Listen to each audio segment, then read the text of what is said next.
챕터 2 몸부림의 삶 5절 조용히 기도할 수 있는 나의 천국 다리꼴 기도꿀 제1편 어떤 고생을 하더라도 성자를 사랑하니 참을 수 있었다. 다리꼴은 다래가 많아 다래골로 불렸는데 세월이 흐르면서 발음상 쉽게 다리꼴로 바꾸어 부르게 된 골짜기다. 다리꼴에 있는 굴은 일제강점기 때 금을 캐기 위해 파들어간 굴로서 깊이는 입구에서 바닥까지 약 15m, 바닥에서 남쪽으로 8m, 북쪽으로 15m이고 약 30명이 들어갈 수 있을 정도의 크기다. 이 굴은 겨울에 강추위로 인해 대둔산으로 기도하러 가기 어려울 때 기도하던 곳이다.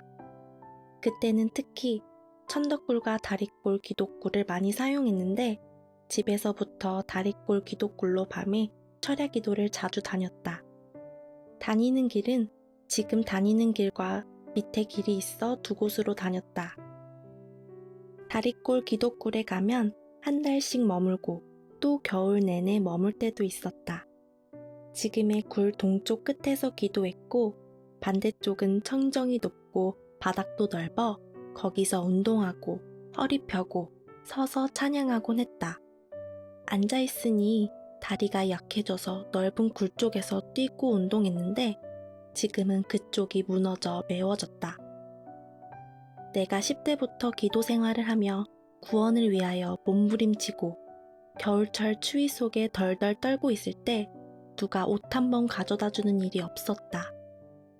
기도하다가 추우면 굴 속에 들어가고 돌이라도 깨물어 먹고 싶을 정도로 배가 고프면 나무에 감겨 올라간 칡넝쿨을 끊어다 굴 속에서 씹어 먹었다.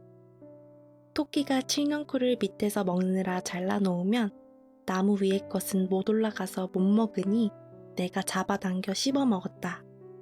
그때 그렇게 원시인 생활을 했었다.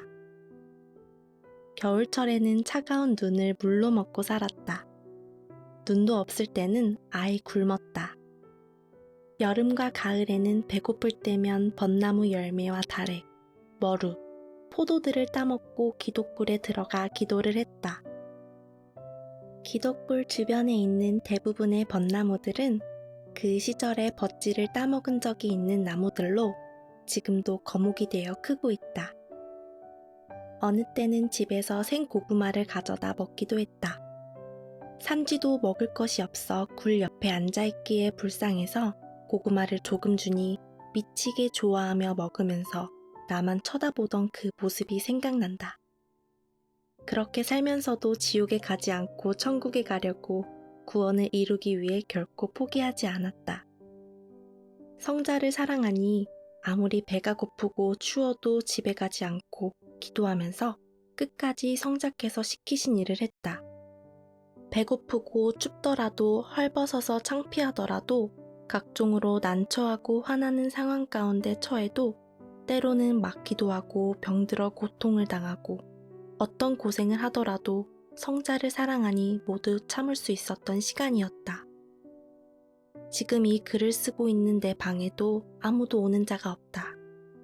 온다면 성자와 천사, 그리고 따르는 자들의 영들이다.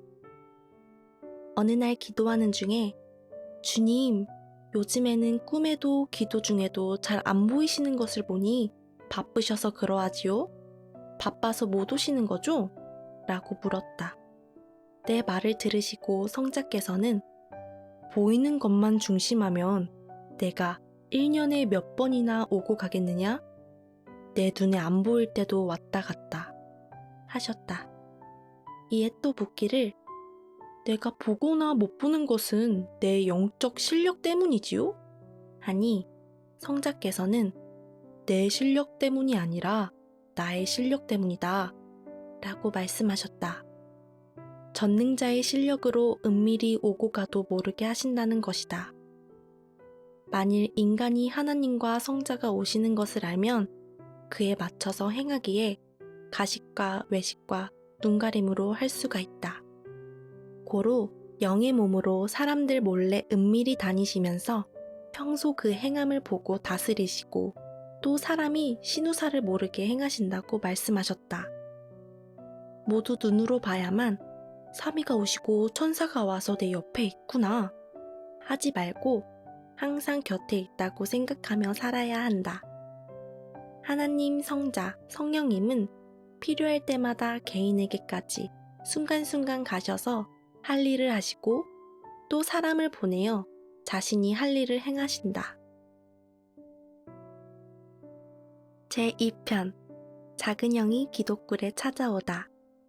큰 그릇은 물이 늦게 차는 법. 한 번은 작은 형님이 가을에 나무하러 왔다가 다리꼴 기독굴에 들어온 적이 있다. 형님은 나를 보고 깜짝 놀랐다. 내가 여기에 있는 줄 몰랐던 것이다. 오랫동안 집에 안 들어가고 대둔산 지역에서 기도하다가 날이 추워져서 이곳으로 살짝 옮긴 때였다. 형님은 나무하러 왔다고 하며 옆에 앉아서 이야기하다가 이렇게 말했다. 여기서 기도하는구나. 여기 있는 줄 몰랐다. 세계 어느 나라에서 해저 터널을 뚫었는데 급히 하다 무너져서 다시 공사를 여러 번 하여 기어이 뚫고 말았단다. 큰 그릇은 물이 늦게 차는 법이고 사람은 한 번에 안 된다. 잘 안 될 때가 많겠지만 계속하면 언젠가는 꼭 된다. 나 긴 말 안 한다. 본인이 하고 싶은 것이 성공길이면 가야 한다. 너무 성급히 한다고 되는 것이 아니다. 집에 가을 농사일은 다 했다. 나무하는 것도 내가 도우면 되니 넌 부담 갖지 말고 내일 해라. 집에서 못 밀어주니 자신이 노력하여 해야 한다. 나 갈게. 하고 갔다. 그 말을 듣고 나는 마음이 좀 놓였다. 이는 성자께서 작은 형님을 통해 나에게 교훈하여 주신 것이었다. 내가 집에도 안 들어가고 산에서 기도한다, 공부한다 하니까 온 식구들은 걱정도 되고 한마디로 나를 정신적으로 정상이 아닌 자로 보고서 못하게 막았었다. 식구들뿐 아니라 누구든지 들으면 이해가 안 되고 미쳤다고 했다. 나 자신도 어느 때는 내가 산에서 이같이 해야만 되나? 했는데 나와 같지 않은 생각을 가진 자는 오죽했으랴. 오직 전능자 하나님만 알고 성자만 알았던 것이다. 모두 비밀이었다. 하나님과 성자는 내 앞날과 사명을 나에게도 가르쳐주지 않으셨다. 조금이라도 말해주고서 한 일이 아니었다. 순전히 내가 하고 싶어서 해야 했다. 그렇다고 내게 조금씩 깨우쳐 주신 것을 집의 부모와 형제들에게 이야기를 해주면서 설득할 수도 없었다. 성자는 내게 깨닫게 해준 말은 하늘의 앞날의 비밀이니 누구에게도 절대 말을 말라고 하셨다. 제3편 뜨거운 물과 밥을 싸가지고 오신 어머니. 다리꼴 기도굴에서나 대둔산을 다니며 기도할 때 최고로 어려운 것은 기도 중에 견디는 일이었다. 그리고 환경적 시련, 사탄이 주는 어려움, 배고픔, 그 외 각종의 고통들이 컸다. 가정과의 갈등으로 곤란한 것도 많았다. 아마 내가 이같이 앞날에 될 것을 알았으면 부모 형제가 밀어주고 있는 대로 힘껏 옆에서 애인같이 도왔을 것이다. 하지만 나만이 가는 길을 아무도 모르니 내가 기도한다고 해도 20년 가까이 집에서 어떠한 형제가 밥 한 번 갖다 주지 않았다. 그런데 어느 날 다리꼴 기도굴에서 기도하는데 어머니가 찾아오셨다.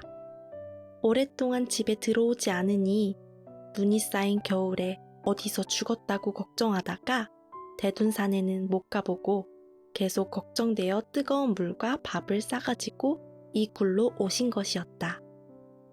기도하는데 굴 밖에서 누가 나를 불러서 기도하다 가만히 들어보니 어머니 목소리였다. 기도한다고 들어오지 말라고 했다.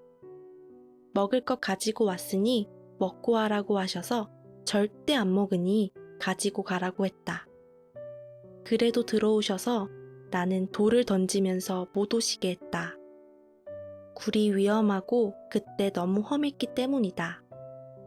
그래도 어머니는 내가 살아있으니 좋아서 돌을 던져도 굴로 내려오셨다. 밥을 안 먹고 물만 먹겠다고 하였다. 지금 금식, 단식 중이니 이것 먹으면 다시 시작해야 된다고 하였다. 일주일 동안 하는 중인데 갑자기 음식을 먹으면 죽는다고, 밥은 가지고 가라고 주전자 물만 받았다. 어머니가 집에 와서 기도해라. 겨울이라 농사일 안 하니까 아버지와 형제들의 눈치를 안 보고도 할 수 있다. 하셨다. 그래도 집은 몇 시간씩 연속해서 기도하거나 온종일 할 수 있는 환경이 안 되니까 여기가 좋다고 했다. 그리고 여기에 있다는 것을 형제나 아버지께 이야기하면 형들이 이해 못하고 또 데리러 올 것이고, 그러면 대둔산 그 추운 곳으로 가야 되니 아무에게도 말하지 말라고 했다. 어머니가 그러겠다고 하셨다. 기도하다가 배고파서 죽게 생겼으면 밤에 몰래 집에 가서 밥 먹고 올라올 테니 걱정 말고 어머니는 집에 가시라고 했다. 그때는 어머니가 젊고 나는 어릴 때다. 다시 찾아오시면 더 춥고 안 좋은 데로 가버린다고 하니 안 오겠다고 하시고 어머니는 물만 놓고 가셨다.